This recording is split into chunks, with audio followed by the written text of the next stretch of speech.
like to call to order the regular meeting of the Village of Pinehurst Planning and Zoning Board for September 4th, 2025. The time is 4 p.m. My name is Matt Jones, and I'll be chairing tonight's meeting. I'll ask the board members to introduce themselves, starting from my right. Bruce Hieronymus. Devin McFarland. Bill Gallmer. Ed Krogolski. Amy Fouché. All right, welcome everybody to our meeting today. We have a revised agenda for our meeting. We will not be having a new business review of the multi-use buildings on McCaskill, but we will approve our meeting minutes from the last meeting and introduce a new board member and hear an update on the PDO rewrite process. So before we do the minutes, Amy, welcome to the board. Honored to have you a part of the team. Tell us a little bit about yourself. As you know, my name is Amy Fouché. I've lived in Pinehurst since 2021, and I am by trade a real estate paralegal, but I own a title insurance agency, so that's about it. What made you interested in being a part of this group? Well, I'm a real estate nerd. I love property, and I love the town of Pinehurst, so I just wanted to be a part of putting my skill and knowledge to use. Great. Well, you're sitting next to Ed, who is now a veteran. This is his second meeting. Yeah, so he can coach you through anything you have a question about tonight. But not too exciting of a meeting, but we are glad to have you, so welcome. We do have according to our agenda, the minutes from the August meeting to approve. Everyone should have received a copy. Any comments on the minutes for the August meeting as recorded? Would anyone care to make a motion with respect to those minutes? I move that we accept the minutes of the August meeting as written. Second. Motion by Bill, second by Devin. All in favor? Aye. Aye.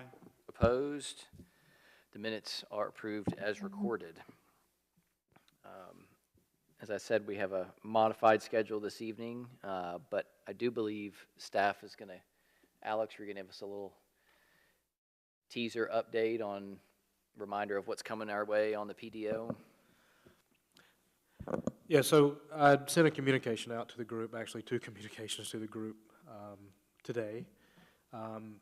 There's a lot expected to come before this board. Of course, it remains to be seen when and how the proposal that was scheduled for the agenda today will next be before the Planning and Zoning Board. There are a couple of other applications that staff is currently working through, sort of the queue, if you will, to get it moved up.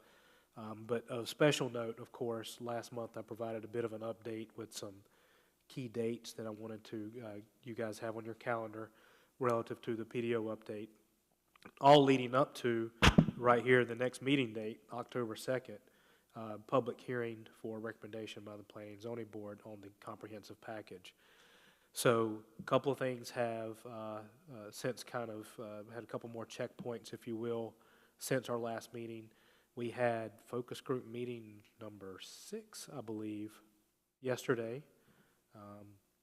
We have actually tacked on an additional focus group meeting now, which will be the morning of September 17th. And if that date sounds familiar, that's because that is also the date we are going to hold the community input meeting right here in Village Hall from 4 to 6 p.m. Please stop by if you can. We're going to have it set up sort of as a drop-in with stations in and around the area with staff and consultants will be there. I hope to have as much representation from the focus group as we can and folks that they're sort of representing out in the areas. There will also be a presentation that will be played on a loop. We hope to kind of highlight some of the big changes, or you're thinking about the comprehensive update to your development ordinance. You kind of want to know, well, what should I really need to know? What's changed? Process, procedures, graphics, modernization. What else would a reasonable person need to know? Again, it's a very comprehensive, very detailed document that mainly staff lives in cover to cover, right? We get in there every day. How does it impact a member of the Planning and Zoning Board? How would it impact a homeowner? How would it impact a homeowner who lives in this district? How would it impact a homeowner or property owner in this district, and why is it different than it was before? So please, again, that's the 17th.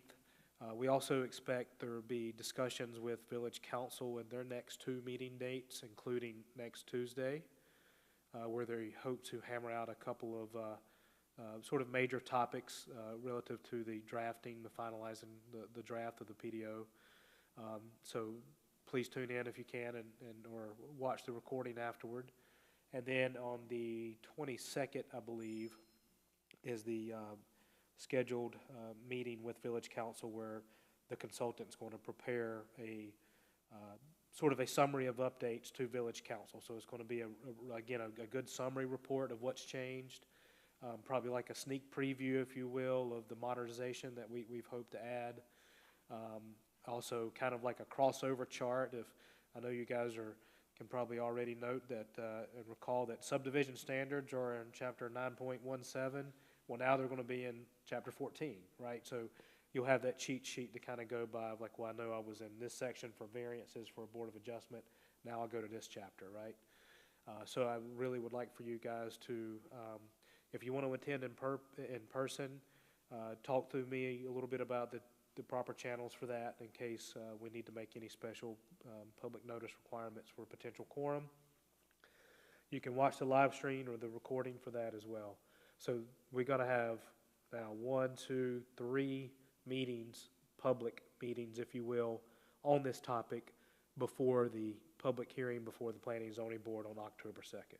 So I gave you guys some points in that message I sent you all today. Look at it, give me your thoughts. I'm open to opening up my office for some office hours, for some drop-ins once we get to that point. I hope to, in the next week to 2 weeks, start giving you guys some material. We're probably at about an 80% complete document now.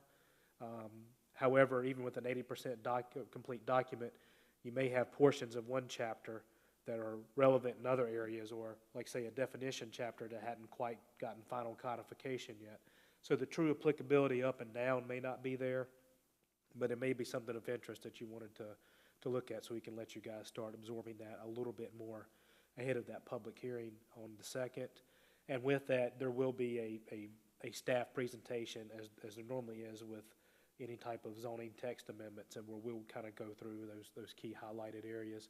And aside from the community input meeting, you guys will be the first group that's going to be receiving official public comment on that document. So it should be really exciting for you guys. It is the 23rd, that 23rd, thank you. council, the PDO update to the council by Kimley Horn. Any questions for Alex? Comments? The details are in the email also, so take a look at that. And one thought I was thinking about worth highlighting, so until the adoption of the revised PDO, applications coming through are using the current PDO, and does that change? Obviously, in-process applications will continue to be the current one, even from adoption. So what's the point at which new applications would begin to be under the new PDO, and when we would need to make sure we're really more familiar with that version? Sure, so if you read North Carolina General Statutes, Chapter 160D, Section 108, I believe you'll find permit choice and vesting rights, right? Permit choice is a rule. It's really based on the timing of when an application is submitted to the local government, and when that local government then says, this is a complete application, right? So you have that, and then there's somewhat of a grace period. It depends on the type of application it was. But pretty much if you got an application in and it is marked complete, you follow whatever rules were in place at that time. If the rules change within, I think, 6 months or so, an applicant generally has the opportunity to pick which ones they might say, well, these are new rules, and I actually want to follow the new rules for whatever reason. So there's a bit of that grace period there. But if we have anything that's going to be processed in flux, and it would only really be for something that's truly an administrative type decision that's been pushed up for approval, we will certainly highlight those in the staff presentation so you know what to focus on. Anything else is going to be the legislative type approval, so they're petitioning to change the zoning one way or the other, so you're kind of looking at it just at that scope. And your role as a Board of Adjustment member will not change. Your standards, your process is all governed by the statute. Yep, and a lot of those processes remain the same. It's just at a different place and formatted differently than what we're familiar with will be similar. How conditional zoning process works, how, Because a lot of that, we're all at the mercy of what the general statute says it has to be. okay, well, we'll look forward to the upcoming meetings and being in here in 2 weeks from yesterday for the public. Community input meeting, yep.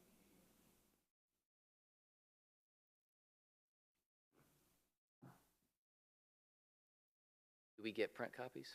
Can we get print copies when it's all said and done? Of the PDO? Once it's final. Yeah, final. Yep. That's exciting to think about. You should see Ed and Amy, and again, I want to thank them for scheduling for the onboarding, because we had two new members of Planning and Zoning Board, Board of Adjustment to do the onboarding with, as well as 2 new members of the Historic Preservation Commission. So it was kind of daunting to try to get everyone's calendars together, and so that we didn't have to do it 4 times over. We were able to get everyone's calendars to work out, excuse me, where we had all 4 of them together. So they got to hear a little bit of the HPC onboarding, and the HPC members got to hear a little bit of the P&Z Board of Adjustment. There's a good overlap there of some of the duties and responsibilities, but their packet was like this because there was no print copy of the PDO given to them, where the HPC members had a copy this thick, right? Like, you guys will get the brand new copy when it comes out, but they, of course, have the link online to them. Yep, sure.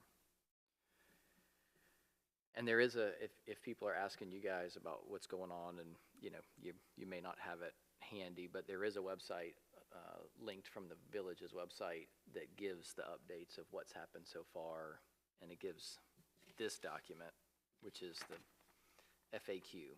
So it's a handy reference for us, but also if people ask you, you can direct them to the village's website, and why are we doing it, what is included.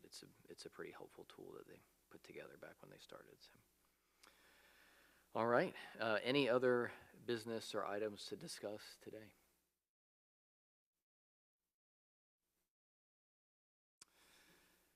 The next regular meeting of the Planning and Zoning Board is scheduled for October 2nd, 2025.